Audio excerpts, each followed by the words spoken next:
All right, class. Settle down. Settle down immediately. Absolute silence now. Take out your notebooks, uncap your pens, and pay very close attention. Today, we are covering a non-negotiable, absolutely mandatory topic for your constitutional law examination. Question 17, the Constitution, powers, and functions of the UPSC and SPSC. I am giving you a complete 16-mark blueprint today. If you want to clear your KSLU mains examination, you will not skip, you will not summarize, and you literally will not condense any of this legal data. You are going to follow my structure exactly. Right, let's look at the structure. 1. Introduction to PSCs. 2. Composition and term limits. 3. Powers and functions. 4. Independence and limitations. 5. Landmark case laws. And 6. Conclusion. Now, you need to copy this exact sequence down as your synopsis outline on the very first page of your main examination answer script. This is how you secure maximum marks before the evaluator even reads your arguments. Okay, heading number 1, Introduction to PSCs. Articles 315 to 323. The Constitution provides for public service commissions to ensure fair and merit-based recruitment to public services.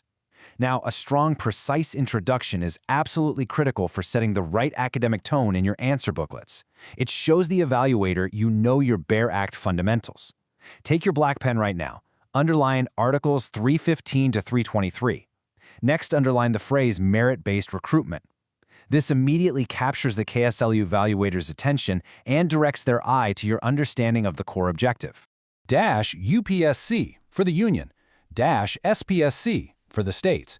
Article 315 establishes this strict binary structure. You must be explicitly clear here that the Constitution establishes parallel bodies, the Union Public Service Commission at the center and the State Public Service Commission for individual states.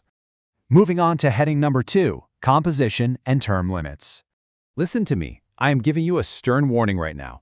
Many average students mix up the union and state provisions here, and it will cost you heavy marks. Let's look at the table. First row, establishment. For the union under UPSC, for each state under SPSC. Second row, appointing authority. President of India for UPSC, governor for SPSC. Third row, term limit. 6 years or until age 65 for UPSC, whichever is earlier, and 6 years or until age 62 for SPSC, whichever is earlier. Drawing this exact table in your answer script is the most efficient mark-securing method for this comparative section. It is flawless. Next, we come to removal under Article 317. I want you to write this as a bold, prominent subheading. Write it loudly and clearly on your page. Do not bury this in a paragraph. Chairman or members can be removed by the President. On grounds of misbehaviour after Supreme Court inquiry or incapacity. Now pause, put your pens down for a second and listen carefully. Here is the legal trap where students fail. For the SPSC, the appointing authority is the governor, but the removal authority is strictly the President of India. You must explain to the evaluator that even for a state commission member, removal is by the President, and emphasize the mandatory Supreme Court inquiry for misbehaviour. If you skip that Supreme Court inquiry aspect, you simply lose the marks. Right. Heading 3, powers and functions. This is the core machinery. Point 1, recruitment functions. Conduct examinations for appointment to services. Ensure merit-based selection. Point 2, advisory functions under Article 320. Advise government on recruitment methods, appointments, promotions, transfers, and disciplinary matters. Now, Article 320 forms the absolute constitutional bedrock of their advisory capacity. You have to elaborate on this. It's not just about conducting exams, it's about providing insulated, expert advice to the executive on managing the entire bureaucracy. Continuing on, point 3, service matters. Consultation on conditions of service, claims for compensation. Point 4, disciplinary matters. Advice on dismissal, removal, reduction in rank. Point 5, additional functions. May be given additional functions by Parliament or state legislature. I want you to use unmerged, distinct bullet points just like this on your exam paper. It demonstrates highly organized legal thinking to the evaluator. When they see these 5 numbered points laid out exactly like this, they know you've mastered the complete scope. Okay, heading number 4, independence and limitations. This is the vital constitutional balancing act. Navigating this nuance is what separates the average students from the distinction holders. Let's read it. independence of PSCs, security of tenure, fixed service conditions, expenses charged on consolidated fund, removal only through prescribed procedure. On the other side, limitations. Role is mostly advisory, meaning the government may not follow the advice. Limited enforcement power. Let's dissect this. The framers ensured financial and procedural independence. Notice the expenses charged on the consolidated fund, keeping it free from parliamentary vote. Yet, they deliberately restricted the Commission to a strictly advisory role to maintain executive supremacy. The government has the final say. Heading 5. Landmark Case Laws.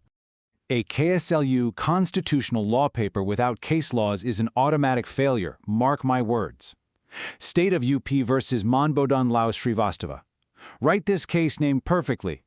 I aggressively instruct you to write this case law in a separate boxed format on your answer script. Draw a literal box around it to immediately capture the evaluator's attention for a 16-mark answer. Let's break it down. Key point: advisory nature of PSC. Issue: whether consultation with Public Service Commission is mandatory. Held: consultation with UPSC/SPSC is not binding on the government. Now for the mandatory deep dive. The background here involves a procedural dispute where government action was taken regarding a public servant without consulting the Commission.